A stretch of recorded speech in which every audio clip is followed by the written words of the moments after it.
बहुत बहुत स्वागत है आप सभी का सुबह 9 बजे की खबरों के साथ। मैं हूं प्रीति। आइए शुरुआत करते हैं सुर्खियों के साथ।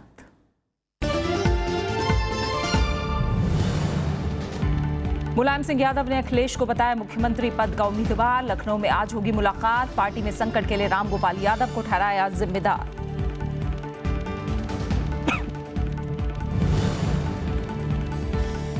विधानसभा चुनाव में काले धन और गैर कानूनी गतिविधियों की निगरानी करेंगे 200 पर्यवेक्षक। आयोग ने दिए सख्त कार्रवाई के निर्देश। कांग्रेस के चुनावी राज्यों से प्रधानमंत्री से के पोस्टर्स हटवाने की मांग।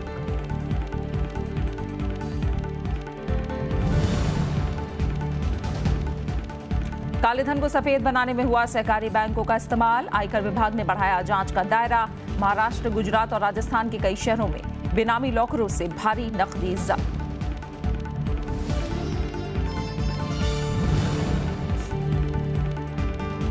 बीएसएफ में खाने की कमी और राशन बेचने के आरोपों की होगी जांच। जवान की शिकायत पर गृह मंत्री ने दिया आदेश।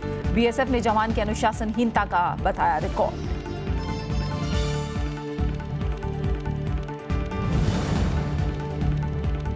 प्रवासी भारतीयों से देश के विकास में योगदान की अपील। राष्ट्रपति ने स्टार्टअप इंडिया और मेक इन इंडिया योजनाओं में मांगा सहयोग। 21 देशों के 30 प्रवासी भारतीय सम्मानित।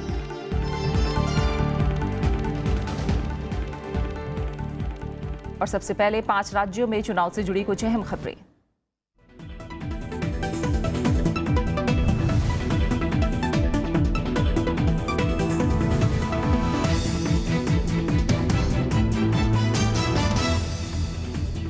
समाजवादी पार्टी में मतभेद सुलझाने की कोशिश करते हुए मुलायम सिंह यादव ने अखिलेश यादव को पार्टी की तरफ से मुख्यमंत्री पद का उम्मीदवार बताया है। चुनाव आयोग में दावेदारी जताने के बाद उन्होंने पार्टी में किसी टूट को खारिज किया और जल्द प्रचार शुरू करने की बात कही। आज मुलायम सिंह और अखिलेश यादव के बीच मुलाकात भी होनी है। चुनाव आयोग में समाजवादी पार्टी और चुनाव चिन्ह पर दावेदारी जताने के बाद बीती रात मुलायम सिंह यादव लखनऊ पहुंचे। उन्होंने सुलह की एक और कोशिश करते हुए कहा कि अगर पार्टी चुनाव जीती तो अखिलेश ही मुख्यमंत्री बनेंगे। पार्टी टूटी है न टूटेगी, और पहला ही है कि जो मुख्यमंत्री के बारे में कहा जा रहा है, इसे मैंने कहा अगला मुख्यमंत्री अखिलेश यादव ही होगा। मुलायम सिंह ने कहा कि वो जल्द ही पार्टी का प्रचार शुरू करेंगे और हर मंडल में एक सभा करेंगे। पार्टी के प्रचार के लिए हम जल्दी निकलेंगे। उम्मीदवारों के जिताने के लिए, प्रचार के लिए बहुत जल्दी पूरे प्रदेश का दौरा करेंगे। इससे पहले दिल्ली में मुलायम सिंह यादव ने रामगोपाल यादव का नाम लिए बिना उन्हें पार्टी के संकट के लिए जिम्मेदार ठहराया।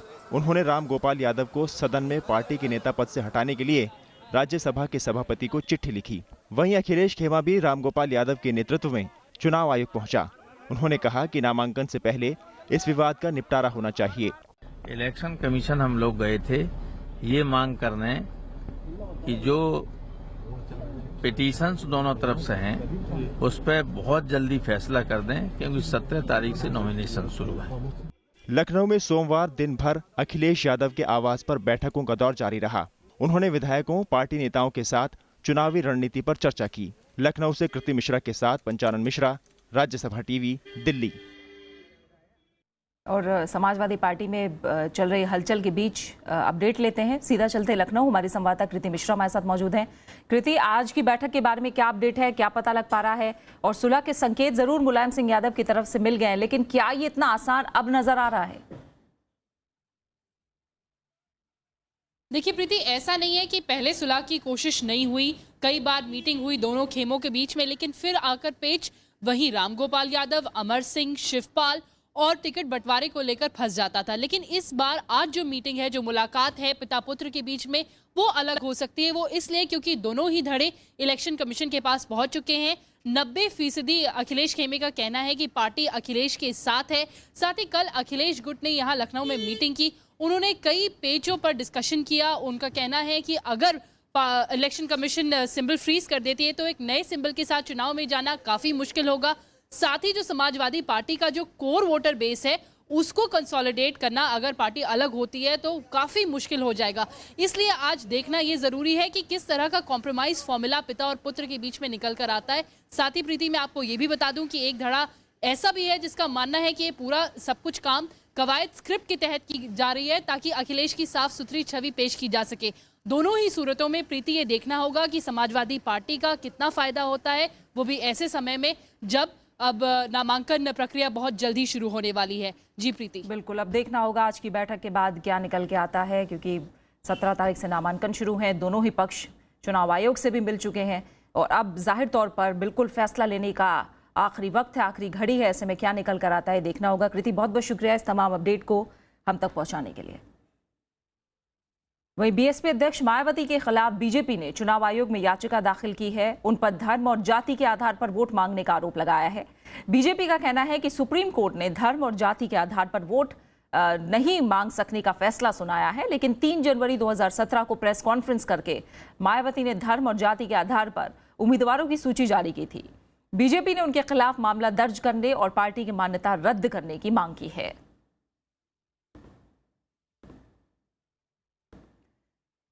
इस बीच कांग्रेस ने चुनावी राज्यों में पेट्रोल पंपों पर लगे प्रधानमंत्री नरेंद्र मोदी के पोस्टर हटाने की मांग की है। 5 राज्यों में चुनाव के मद्देनजर कांग्रेस ने निर्वाचन आयोग को पत्र लिखा और मांग की कि आचार संहिता के तहत प्रधानमंत्री के पोस्टरों को हटाया जाए। चुनाव आयोग ने उत्तर प्रदेश, पंजाब, गोवा, उत्तराखंड और मणिपुर में विधानसभा चुनाव की घोषणा कर दी है और इन राज्यों में आचार संहिता लागू है। 5 राज्यों में विधानसभा चुनाव में वोटरों को लुभाने के लिए काले धन और गैर कानूनी गतिविधियों पर निगरानी के लिए चुनाव आयोग कड़ी नजर रखे हुए है। आयोग ने सिलसिले में तैनात किए 200 व्यय पर्यवेक्षकों को मुस्तैद रहने को कहा है। मुख्य चुनाव आयुक्त नसीम जैदी ने चुनाव आयुक्त के ज्योति और ओपी रावत के साथ कल इस मसले पर हुए विशेष सत्र में पर्यवेक्षकों को बताया। आयोग ने काले धन और गैर कानूनी गतिविधियों की कोई भी जानकारी मिलने पर सख्त कार्रवाई के निर्देश दिए हैं। पंजाब विधानसभा चुनाव के लिए कांग्रेस ने कल अपना घोषणा पत्र जारी कर दिया। घोषणा पत्र में पानी की समस्या और ड्रग्स के खात्मे का वादा किया गया है। साथ ही युवाओं के बेरोजगारी भत्ता और लड़कियों को मुफ्त शिक्षा देने की बात भी कही गई है। दिल्ली में कांग्रेस ने सोमवार को पंजाब के लिए चुनावी घोषणा पत्र जारी कर दिया। पूर्व प्रधानमंत्री मनमोहन सिंह और पंजाब कांग्रेस अध्यक्ष कैप्टन अमरिंदर सिंह के हाथों जारी मैनिफेस्टो में सूबे के विकास और हर वर्ग के फायदे के लिए तमाम वादे किए गए हैं। पूर्व प्रधानमंत्री मनमोहन सिंह ने कहा कि घोषणा पत्र में सूबे की बेहतरी के तमाम मुद्दों को जगह दी गई है। This election manifesto is a forward-looking, visionary document which promises the people of Punjab that we will undo the damage that was done to the Punjab economy by the previous government in the last 10 years. घोषणा पत्र में Sutlej Yamuna link विवाद का सीधे जिक्र नहीं किया गया, लेकिन घोषणा पत्र की पहली ही लाइन है, पंजाब दा पानी पंजाब वास्ते। 4 हफ्ते में ड्रग्स की सप्लाई और उसके इस्तेमाल को खत्म करने का वादा। 5 सालों में हर परिवार के कम से कम एक सदस्य को नौकरी और बेरोजगारों को 2500 रुपए प्रति माह का बेरोजगारी भत्ता। केजी से पीएचडी तक लड़कियों को मुफ्त शिक्षा, नौकरियों, शिक्षक संस्थाओं और सभी श्रेणियों में प्लॉटों के अलॉटमेंट में महिलाओं के लिए 33% आरक्षण। साथ ही व्यापार और उद्योग के लिए उचित कीमतों पर बिजली, पानी और सफाई सुरक्षा। बेघर अनुसूचित जातियों को 1 लाख रुपए की वित्तीय मदद के साथ मुफ्त घर या प्लॉट दिए जाएंगे। ओबीसी के लिए नौकरियों में 12 से 15%, शिक्षण संस्थाओं में 5 से 10% आरक्षण बढ़ाया जाएगा। जमीनी स्तर पर गार्डियंस ऑफ गवर्नेंस के तौर पर कार्य करने के लिए पूर्व सैनिकों के नए विभाग का निर्माण, ताकि सरकारी स्कीमों के लागू होने पर निगरानी रखी जा सके। किसानों की कर्ज माफी, आर्थिक और सामाजिक सुरक्षा का वादा। इस मौके पर पंजाब कांग्रेस अध्यक्ष कैप्टन अमरिंदर सिंह ने दावा किया कि कांग्रेस की सरकार बनने पर राज्य ने 10 सालों में जो नुकसान उठाया उसकी भरपाई की जाएगी। We have covered every facet of Punjab and we have in it to every walk of and people from all walks of life, all castes, all communities, all poor, all industrial development, all agriculture, all everything. हर प्रकार से हमने सबको cover किया है। इस मौके पर Congress campaign committee की प्रमुख अंबिका सोनी और पंजाब की पूर्व मुख्यमंत्री राजिंदर कौर भट्टल समेत कई वरिष्ठ नेता मौजूद थे। पंजाब विधानसभा चुनाव के लिए 4 फरवरी को मतदान होना है। अकाली बीजेपी गठबंधन 10 सालों से सत्ता में काबिज है। इस बार अकाली बीजेपी गठबंधन, कांग्रेस और आम आदमी पार्टी के बीच त्रिकोणीय मुकाबला होने की उम्मीद है। प्रणव गोस्वामी, राज्यसभा टीवी। उत्तर प्रदेश समेत 5 राज्यों में होने वाले विधानसभा चुनाव के मद्देनजर सीबीएसई की 10वीं और 12वीं बोर्ड परीक्षा 9 मार्च से होंगी। सीबीएसई ने बयान जारी करके कहा कि परीक्षा की तारीख एक हफ्ते आगे बढ़ाने का फैसला करने से पहले इस मुद्दे पर गंभीरता से विचार किया गया, जिससे छात्रों को परीक्षा की तैयारी करने के लिए ज्यादा वक्त मिल सकेगा। 10वीं की परीक्षा 10 अप्रैल को और 12वीं की परीक्षा 29 अप्रैल को खत्म होगी।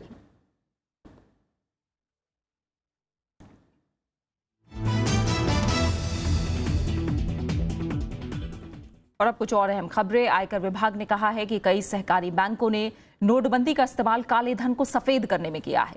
पीटीआई के मुताबिक विभाग ने इन बैंकों के कामकाज की जांच करने के बाद एक रिपोर्ट तैयार की है, जिससे पता चलता है कि इन बैंकों ने काली कमाई को ठिकाने लगाने में अहम भूमिका निभाई है।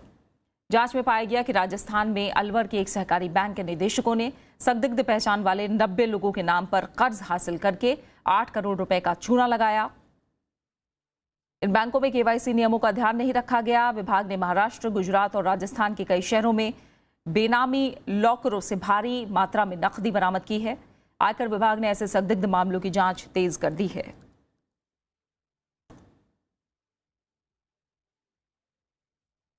नोटबंदी के बाद अर्थव्यवस्था में सुस्ती के आरोपों से घिरी सरकार ने टैक्स आंकड़े पेश करके सफाई दी है। वित्त मंत्री अरुण जेटली ने कल कहा कि नोटबंदी के बावजूद कर वसूली में अच्छी खासी बढ़ोतरी हुई है। साथ ही ज्यादातर राज्यों के वैट वसूली में भी इजाफा हुआ है। This data is real. It's not an estimation. वित्त मंत्री अरुण जेटली ने अर्थव्यवस्था के विभिन्न मोर्चों पर नोटबंदी के असर को लेकर उठ रहे सवालों के जवाब में कर वसूली के आंकड़े पेश किए। वित्त मंत्री ने बताया कि अप्रैल से दिसंबर के बीच प्रत्यक्ष कर में 12.01% और अप्रत्यक्ष कर में 25% का इजाफा हुआ है। इसी दौरान सेवा कर वसूली 23.9%, कस्टम ड्यूटी वसूली 4.1% और उत्पाद शुल्क वसूली 43% बढ़ी है। Direct taxes for the first 3 quarters have moved up. Indirect taxes significantly moved up. December 16 has moved up compared to December 15, and December 16 has moved up compared to November 16. वित्त मंत्री ने बताया कि दिसंबर 2015 के मुकाबले दिसंबर 2016 में अप्रत्यक्ष कर वसूली में 14.2%, सेवा कर वसूली में 12.4% और उत्पाद शुल्क वसूली में 31.6% का इजाफा हुआ, जबकि सोना आयात घटने से कस्टम ड्यूटी वसूली में 6.3% की कमी दर्ज की गई। उन्होंने बताया कि नवंबर 2016 के मुकाबले दिसंबर 2016 में अप्रत्यक्ष कर में 12.8% की बढ़ोतरी हुई। वित्त मंत्री ने यह भी कहा कि ज्यादातर राज्यों की वैट वसूली भी बढ़ी है। अधिकतर स्टेट्स का वैट बढ़ा है। मेरा अपना असेसमेंट है कि all well administered states the VAT collections have increased even in the month of September. नोटबंदी का जीडीपी पर असर को लेकर पूछे गए सवाल पर जेटली ने कहा कि जब जीडीपी के वास्तविक आंकड़े आएंगे तो इस पर भी चर्चा होगी। Bureau report, Rajya Sabha TV. नोटबंदी के खिलाफ कांग्रेस और तृणमूल कांग्रेस का आंदोलन जारी है। कांग्रेस महिला मोर्चा ने कल देश भर में थाली पीटकर सरकार के फैसले का विरोध किया। पश्चिम बंगाल की मुख्यमंत्री ममता बनर्जी ने सरकार से कैश निकासी पर लगी पाबंदी हटाने की मांग की। नोटबंदी के खिलाफ ये है कांग्रेस महिला मोर्चा का थाली पीट प्रदर्शन। देश के कई राज्यों में कांग्रेस की महिला कार्यकर्ताओं ने सरकार की नोटबंदी के फैसले का इसी तरह विरोध किया। पार्टी का आरोप है कि लोग परेशान हैं और सरकार को लोगों की परेशानी की परवाह नहीं है। उसका असर महिलाएं पर सबसे ज्यादा पड़ते हैं, हेल्थ हो, एजुकेशन हो, जॉब्स हो। तो ये नोटबंदी महिला सशक्तिकरण का जो उद्देश्य है, जो गोल है, उसमें एक बहुत ही झटका पहुंचाए हैं और हम थाली पीट के यही सोते हुए सरकार को जगाने की प्रयास कर रहे हैं। जयपुर में प्रदेश पार्टी अध्यक्ष की अगुवाई में राजस्थान कांग्रेस ने प्रदर्शन किया। सचिन पायलट ने कहा कि सरकार उन लोगों को राहत दे जिन्हें नोटबंदी के चलते नुकसान उठाना पड़ा है। भाजपा सरकार से मांग करते हैं जो लाखों करोड़ रुपया बैंक में जमा हुआ है उसको आम गृहिणियों की मदद के लिए इस्तेमाल में लेकर आए, किसानों का ऋण माफ करें और जो नोटबंदी कर आर्थिक आतंक प्रधानमंत्री जी ने और भाजपा ने पूरे देश में मचाया है उसका सुलह कर कुछ ऐसे कदम उठाएं ताकि आम व्यक्ति को, गृहिणियों को कुछ राहत मिल सके। तृणमूल कांग्रेस ने भी नोटबंदी के खिलाफ दिल्ली और पश्चिम बंगाल में प्रदर्शन किया। वहीं पश्चिम बंगाल की मुख्यमंत्री ममता बनर्जी ने कहा कि नोटबंदी के चलते लागू पाबंदी से लोगों को खासी दिक्कतें हो रही हैं। उन्होंने सरकार से कैश की निकासी में लागू सभी तरह की पाबंदियां हटाने की मांग की। So Narendra Modi has taken a decision without giving thought to the after effect of demonetization, which adversely affect on the people of India. All the states, they have lost their revenue. नोटबंदी के 50 दिन पूरे हुए, करीब 10 दिन बीत चुके हैं, लेकिन एटीएम से कैश निकालने और खातों से पैसे निकालने को लेकर पाबंदी लागू है। विपक्षी पार्टियों का आरोप है कि सरकार के इस फैसले से अर्थव्यवस्था की रफ्तार पर खासा असर पड़ेगा। वहीं लोगों को इससे कई तरह की परेशानी भी हो रही है। Bureau report, Rajya Sabha TV. संसद की लोक लेखा समिति नोटबंदी से जुड़े मुद्दे पर प्रधानमंत्री को भी तलब कर सकती है। पीएसी चेयरमैन केवी थॉमस ने यह बात कही है। उन्होंने कहा कि समिति को किसी से भी सवाल जवाब का अधिकार है और अगर रिजर्व बैंक और वित्त मंत्रालय के जवाब से समिति संतुष्ट नहीं होती तो प्रधानमंत्री को भी बुलाया जा सकता है। नोटबंदी के मुद्दे पर लोक लेखा समिति ने रिजर्व बैंक के गवर्नर और वित्त मंत्रालय के वरिष्ठ अधिकारियों से 20 जनवरी तक जवाब मांगा है। प्रधानमंत्री को बुलाए जाने के सवाल पर उन्होंने कहा कि कमेटी को इस फैसले में शामिल किसी भी शख्स को बुलाने का अधिकार है। After hearing the governor and the officers, the committee will take appropriate decision. And if more experts have to be heard, that will also be heard. Then unanimously, the committee will prepare a report and present to the parliament. समिति ने reserve bank के governor और वित्त मंत्रालय से पूछा है कि नोटबंदी के फैसले में कौन कौन शामिल था, इसके बाद कितनी राशि बैंकों में वापस आई है, क्या कोई नियम है कि लोगों को अपना पैसा निकालने से रोका जा सकता है, कितने नए नोट बैंकों को जारी किए गए हैं। समिति के अध्यक्ष केवी थॉमस ने कहा कि उन्होंने नोटबंदी के बाद प्रधानमंत्री से बात की थी। तब उन्होंने कहा था कि 50 दिन के बाद हालात सामान्य हो जाएंगे, लेकिन ऐसा नहीं हुआ। After Honorable Prime Minister declared the demonetization, that PAC will call the Governor of the Reserve Bank, the concerned officers, and discuss the effect of demonetization on the economy of the country. लोक लेखा समिति जो कै की report की समीक्षा करती है, उसने इस अहम मुद्दे को संज्ञान में लिया है। इसके अलावा केवी थॉमस ने कहा कि कमेटी की एक उप समिति संसद की इस समिति की कार्यवाही की मीडिया रिपोर्टिंग के बारे में विचार कर रही है। Bureau report, Rajya Sabha TV. Bengaluru में कल 14वें प्रवासी भारतीय दिवस का समापन हो गया। इस मौके पर राष्ट्रपति प्रणब मुखर्जी ने प्रवासियों से देश के विकास में मदद की अपील की। उन्होंने 21 देशों के 30 प्रवासी भारतीयों को सम्मानित भी किया। राष्ट्रपति प्रणब मुखर्जी ने 14वें प्रवासी भारतीय दिवस कार्यक्रम के समापन सत्र में कौशल विकास पर जोर दिया। उन्होंने कहा कि प्रवासी भारतीयों को स्वदेश आकर युवाओं को पेशेवर और तकनीकी प्रशिक्षण देना चाहिए। With regard to these temporary migrants going abroad in search of employment, it will also be prudent that attention is paid towards their skill upgradation, establishing linkage between the Government of India's skill programs and the skill gap that exists. राष्ट्रपति ने शादी करके विदेश जाने वाली महिलाओं की दिक्कतों पर भी बात की। उन्होंने कहा कि प्रवासी भारतीय संगठनों को इन समस्याओं को दूर करने के लिए आगे आना चाहिए। इस मौके पर राष्ट्रपति ने 30 प्रवासी भारतीयों को सम्मानित भी किया। इनमें अमेरिका की सहायक विदेश मंत्री निशा देसाई बिस्वाल भी शामिल हैं। मुझको खूब आनंद है कि मुझको ये ऑनर प्रेसिडेंट मुखर्जी ने दिया है। I deeply care about and love India, and to be able to bring our two countries closer together, to be able to work on such important issues. राष्ट्रपति ने प्रवासी भारतीयों से देश के विकास में मदद की अपील की। उन्होंने कहा कि प्रवासी भारतीय मेक इन इंडिया से लेकर स्टार्टअप इंडिया कार्यक्रमों से जुड़कर अवसरों का लाभ उठा सकते हैं। Bureau report, Rajya Sabha TV. Gandhinagar में आज से 8वां वाइब्रेंट गुजरात शिखर सम्मेलन शुरू हो रहा है। 4 दिन तक चलने वाले सम्मेलन का उद्घाटन प्रधानमंत्री नरेंद्र मोदी महात्मा मंदिर में करेंगे। उम्मीद जताई जा रही है कि सम्मेलन के दौरान फॉर्च्यून 500 सूची की कई कंपनियों के सीईओ के अलावा 15 लाख से ज्यादा लोग यहां आएंगे। गुजरात का लक्ष्य इस सम्मेलन में 30 लाख करोड़ रुपए का निवेश आकर्षित करने का है। इससे पहले गुजरात के 2 दिन के दौरे पर गए प्रधानमंत्री ने कल vibrant Gujarat global trade show का उद्घाटन किया। उन्होंने गांधीनगर के गिफ्ट सिटी में बॉम्बे स्टॉक एक्सचेंज की तरफ से देश के पहले अंतर्राष्ट्रीय शेयर बाजार का भी उद्घाटन किया। इसके अलावा वो गांधीनगर रेलवे स्टेशन के पुनर्विकास के लिए हुए गांधीनगर रेलवे स्टेशन के भूमि पूजन समारोह में भी शामिल हुए। रूस के उप प्रधानमंत्री दिमित्री रोगोजिन और पोलैंड के उप प्रधानमंत्री ने भी प्रधानमंत्री नरेंद्र मोदी से कल मुलाकात की। Today, I am delighted to be here to inaugurate the new India International Exchange. It is an important milestone not just for GIFT City but for India in creating 21st century infrastructure.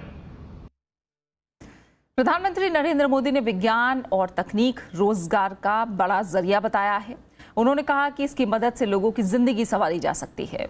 उन्होंने अहमदाबाद में Nobel prize series और science prize exhibition का उद्घाटन करते हुए ये बात कही। वाइब्रेंट गुजरात सम्मेलन में इस बार का आकर्षण नोबेल सीरीज है। प्रधानमंत्री ने सोमवार को अहमदाबाद में इसका उद्घाटन किया। इस दौरान नोबेल सम्मान हासिल करने वाले भारतीय मूल के वेंकटरमन रामकृष्णन समेत 9 वैज्ञानिक मौजूद थे। प्रधानमंत्री ने कहा कि युवा वैज्ञानिकों को तकनीक के जरिए गरीबी दूर करने में मदद करनी चाहिए।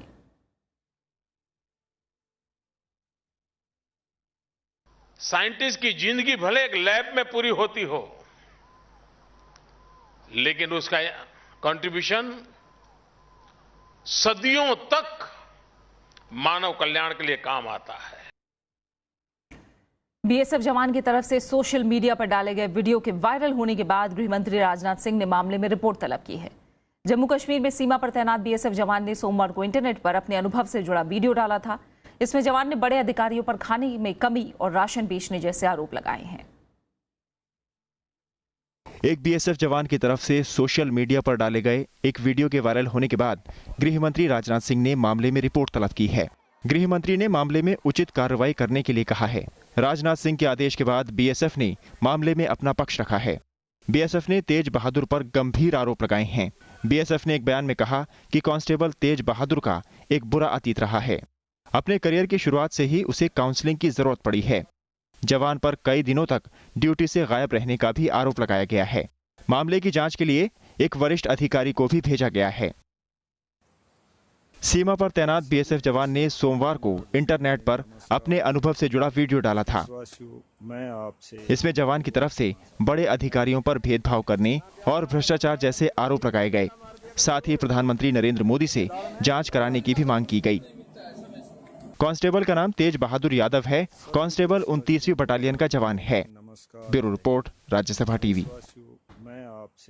बात मौसम की। पहाड़ों पर बर्फबारी ने लोगों की मुश्किलें बढ़ा दी हैं। हिमाचल प्रदेश में भी रिकॉर्ड बर्फबारी से यातायात और बिजली आपूर्ति पर असर पड़ा है।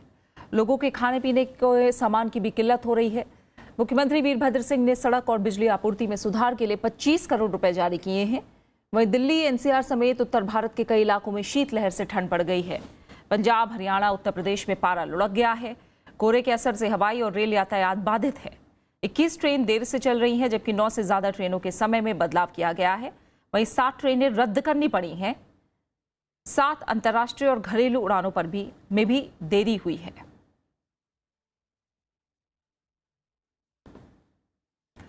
पाकिस्तान से पनडुब्बी से दागी जाने वाली पहली क्रूज मिसाइल बाबर 3 के सफल परीक्षण का दावा किया गया है। इसकी मारक क्षमता 450 किलोमीटर है। हालांकि ये जानकारी नहीं दी गई कि मिसाइल का परीक्षण हिंद महासागर में कहां से किया गया। इस पनडुब्बी से कंट्रोल और फायर किया जा सकता है। इसमें एडवांस्ड गाइडेंस और नेविगेशन सिस्टम भी लगाए गए हैं। वहीं चीन ने अपने महत्वाकांक्षी अंतरिक्ष कार्यक्रम के तहत सोमवार को पहला व्यावसायिक अंतरिक्ष मिशन सफलतापूर्वक लॉन्च किया। सरकारी न्यूज एजेंसी शिन्हुआ के मुताबिक पश्चिमोत्तर चीन की गांसू प्रांत में KZ-1A रॉकेट से इसे प्रक्षेपित किया गया। रॉकेट GL-1 उपग्रह और 2 क्यूबसेट XY-S1 और केटोन-1 लेकर रवाना हुआ। कम लागत वाले इस रॉकेट में ठोस ईंधन का इस्तेमाल किया जाता है। मिस्र के उत्तरी सिनाई में आतंकी हमले में पुलिस के 10 सुरक्षा कर्मियों की मौत हो गई, जबकि 22 लोग गंभीर रूप से घायल हुए हैं। पुलिस के मुताबिक एक आत्मघाती हमलावर ने विस्फोटक से भरे ट्रक से एक सुरक्षा चौकी को निशाना बनाकर हमला किया। इसके बाद उन्होंने गोलियां भी चलाई। आतंकवादियों ने हमले के लिए कचरा ढोने वाले ट्रक का इस्तेमाल किया। अभी तक किसी समूह ने हमले की जिम्मेदारी नहीं ली है। 2011 में आंदोलन के बाद से मिस्र के उत्तरी सिनाई में आतंकी हमले बढ़ गए। भारतीय क्रिकेट टीम के पूर्व कप्तान सौरव गांगुली को जान से मारने की धमकी मिली है। गांगुली ने खुलासा करते हुए कहा कि उन्हें 19 जनवरी को विद्यासागर विश्वविद्यालय की इंटर कॉलेज क्रिकेट प्रतियोगिता में भाग नहीं लेने की चेतावनी दी गई है। वो इस कार्यक्रम के मुख्य अतिथि हैं। खबरों के मुताबिक एक अज्ञात शख्स ने गांगुली की मां निरूपा के नाम लिखी चिट्ठी में धमकी दी। गांगुली ने इसकी शिकायत पुलिस से की है। स्टार फुटबॉलर क्रिस्टियानो रोनाल्डो को फीफा के player of the year award से नवाजा गया है। रोनाल्डो ने अर्जेंटीना के लियोनेल मेसी और फ्रांस के एंटोने ग्रीजमैन को पछाड़कर यह खिताब हासिल किया। रोनाल्डो ने चौथी बार यह खिताब जीता है। इससे पहले वो 2008, 2013 और 2014 में भी खिताब अपने नाम कर चुके हैं। रोनाल्डो ने पिछले साल 57 मैचों में 55 गोल किए थे। वहीं अमेरिका की कार्ली लॉयड को लगातार दूसरे साल सर्वश्रेष्ठ महिला खिलाड़ी चुना गया। Eu não tinha dúvidas que podia ter ganho. Tonight, the Spirit of Football's new award show. Player of 2016 is Cristiano Ronaldo.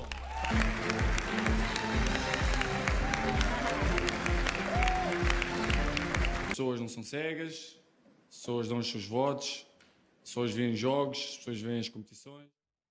और अब आखिर में हेडलाइंस।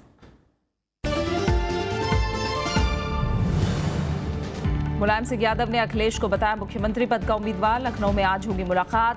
पार्टी ने संकट के लिए रामगोपाल यादव को ठहराया जिम्मेदार।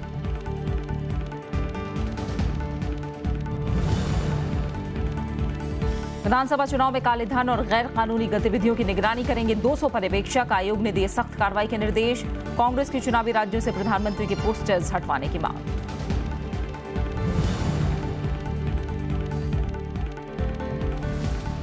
काले धन को सफेद बनाने में हुआ सहकारी बैंकों का इस्तेमाल। आयकर विभाग ने बढ़ाया जांच का दायरा। महाराष्ट्र, गुजरात और राजस्थान के कई शहरों में बेनामी लॉकरों से भारी नकदी जब्त।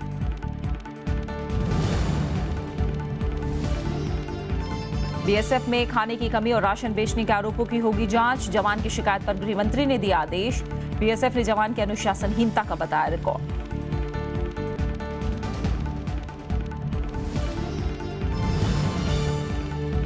प्रवासी भारतीयों से देश के विकास में योगदान की अपील। राष्ट्रपति ने स्टार्टअप इंडिया और मेक इन इंडिया योजनाओं में मांगा सहयोग। 21 देशों के 30 प्रवासी भारतीय सम्मानित।